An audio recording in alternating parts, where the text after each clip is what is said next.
Hey tout le monde, j'espère que ça va bien, j'espère que tu as la forme et que tu es motivé en ce moment. Si on parlait un petit peu de dropshipping dans cette vidéo. Ça fait longtemps qu'on n'a pas parlé de dropshipping. En ce moment j'essaie beaucoup de vous motiver, de vous donner de l'énergie, parce que c'est ça le principal problème des personnes, c'est qu'elles se démotivent trop vite. Et j'ai besoin en tout cas de vous livrer des messages pour vous motiver, parce que je sens que c'est ça qu'il vous faut. Donc je vous en partage le maximum. Et dans cette vidéo, on va parler un peu plus concret de dropshipping. Parce que le dropshipping, c'est comme ça que j'ai commencé cette chaîne YouTube. Et c'est ça que je fais encore actuellement. Et je l'ai lié à plein d'autres choses. Je l'ai professionnalisé en fait.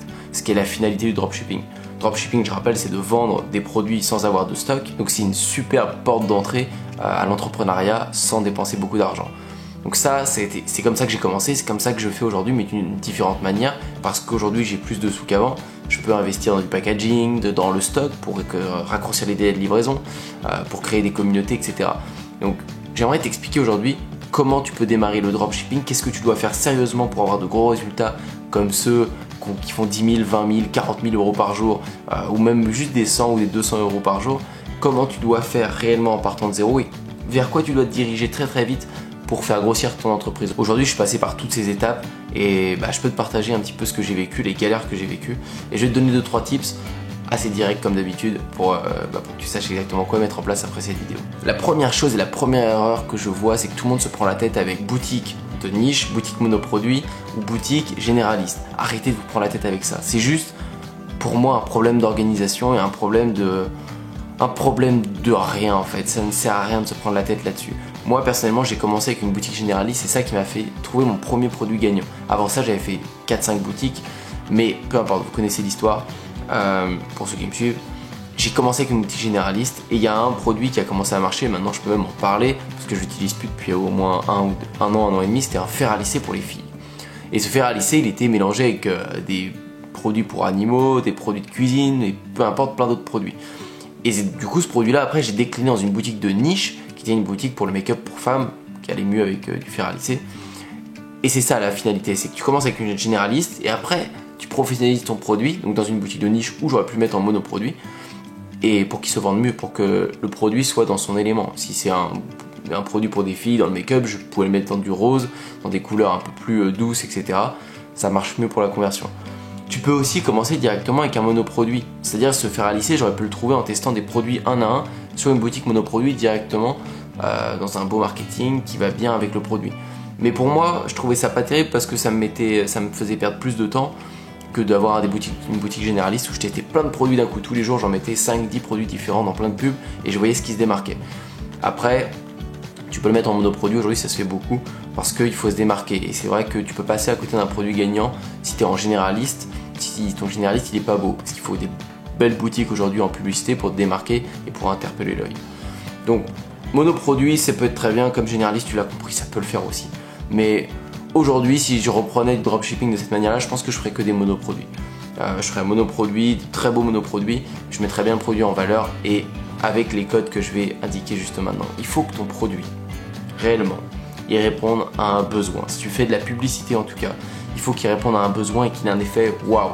De préférence, si tu veux que ce soit plus simple, fais que ton produit soit niché. Fais en sorte que ce produit soit réellement niché, c'est-à-dire dans le make-up pour femmes, dans les animaux, dans la cuisine, dans le Bouddha, dans ce que tu veux, mais qu'il soit niché pour ton ciblage, ce sera beaucoup plus simple. Il y a tant de personnes qui ont des produits gagnants mais qui passent à côté parce qu'ils n'ont pas de niche. C'est-à-dire c'est un truc pour porter le téléphone, c'est des trucs, tout ce qui est en rapport avec le téléphone et autres, c'est très compliqué. Ça se vend à l'appel, ça peut se vendre très très bien, mais c'est dur de taper dedans, vraiment dans la cible, dans le cœur de cible, parce que va cibler des personnes qui aiment les supports de téléphone. C'est hyper généraliste. Donc tu tapes un peu à droite à gauche et au final, pour taper bien dans la cible des gens qui sont intéressés par ça, c'est pas facile. Donc prends un produit niché, ce sera beaucoup plus simple. Après, tout ce qui est produit d'influenceur, tu le sais, il faut que c'est un besoin d'identification. Donc c'est des bijoux, des montres, des lunettes, ça va être des sacs à main, des vêtements, enfin peu importe. Mais des choses que l'influenceur va pouvoir porter et mettre en valeur et conseiller à son audience de le porter à son tour.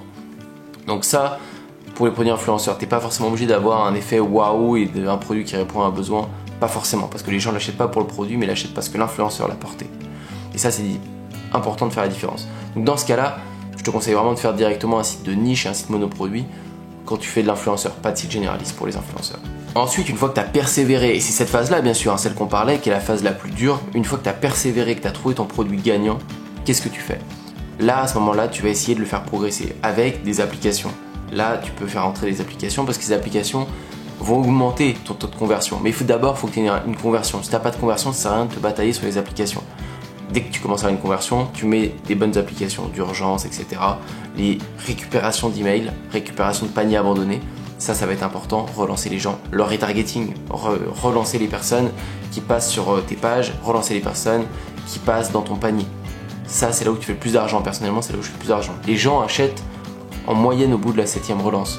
Donc si tu les relances pas, si tu vas pas leur mettre des messages de retour, allez, achète, achète, achète, il ne reste plus que tant en stock, etc. Si tu les rassures pas, c'est mort. Tu vas perdre énormément de ventes. Donc tu dois retargeter les gens, tu dois relancer les paniers abandonnés, tu dois mettre des applications, tu dois faire des upsells, c'est-à-dire des ventes additionnelles. Ton produit super, il se vend bien, ton fer lissé nickel, vends une huile pour les cheveux derrière. Parce que ça va te faire un peu de soin en plus. Les gens, c'est complémentaire, ils vont aimer. Tout ça, tu dois le mettre en place. C'est plein de petites actions. Si tu connais pas toutes ces choses-là, tu sais pas les mettre en place, il faut que tu te formes. Sinon, tu vas perdre du temps et de l'argent. Sincèrement, c'est pas pour vendre des formations ou n'importe quoi. C'est parce qu'en te formant, tu vas apprendre tout ça d'un coup. Et sur ton chiffre d'affaires, ça va se voir et ça va se ressentir directement. Si tu essaies de mettre en place des upsells toi-même, faire ton retargeting en place tout seul, et que tu t'es pas formé avec un mec qui sait le faire réellement, bah, tu vas te planter. Tu vas planter, ton retargeting n'a pas été efficace et tu vas perdre de l'argent parce que tu vas faire des pubs qui vont pas vendre et tu vas même perdre de l'argent parce que tes pubs ne vont pas te rapporter alors qu'elles devraient te rapporter. Donc tout ça, tu dois le savoir. Si tu le sais, tant mieux et applique-le. Maintenant, une fois que tu as ton produit gagnant qui commence à être stable sur plusieurs semaines, plusieurs mois, que tout ça s'est mis en place, upsell, retargeting, etc. Maintenant, tu vas pouvoir professionnaliser la chose en raccourcissant les délais de livraison et en faisant ton packaging. C'est les 2 points pour moi qui viennent en 3e phase. C'est-à-dire que tu vas pouvoir commander du stock que tu vas pouvoir faire stocker dans des entrepôts. Ça peut être chez Amazon, ça peut être d'autres entrepôts qui vont stocker tous tes produits et les envoyer sous 24-48 heures. Ça, c'est une très très bonne chose parce que ça va pouvoir fidéliser ta clientèle. Tu vas pouvoir revendre des produits à ta clientèle et leur dire que c'est maintenant ton produit. S'il était bon, je l'espère pour toi. S'ils l'ont apprécié, ils vont pouvoir racheter un autre produit chez toi, mais là, ce sera plus en 10-15 jours, mais en 24-48 heures. Et là, ils vont apprécier. Et même pour les prochains clients, tu auras un bien meilleur taux de conversion. Et ensuite, tout ce qui va être le packaging, là ça va augmenter ton branding. Et si tu passes du côté du packaging, c'est-à-dire si tu t'embêtes à faire un packaging, incruster ton logo sur une boîte, etc., là va arriver la phase création de communauté. Parce que tu peux pas créer un packaging, tu peux pas essayer de faire des choses professionnelles sans commencer à créer une communauté. Ton packaging que tu as, tu dois le mettre en valeur sur les réseaux pour donner envie aux gens. Là tu vas attaquer un tout nouveau marketing qui va être, tu vas pouvoir passer même si tu vends des produits en publicité, ton marketing va pouvoir se déplacer en marketing d'influence ou en tout cas s'élargir. Tu vas pouvoir passer par des influenceurs qui vont mettre en avant ta box, ton packaging, etc. Mettre en avant les cours de livraison, etc. Enfin, tout ça, ça vient en 3e, 4e phase. Une fois que tu es rendu là, que ton shop il est stable sur des mois, que tu as ton packaging, que tu as des livraisons courts, etc. Là, tu es bien.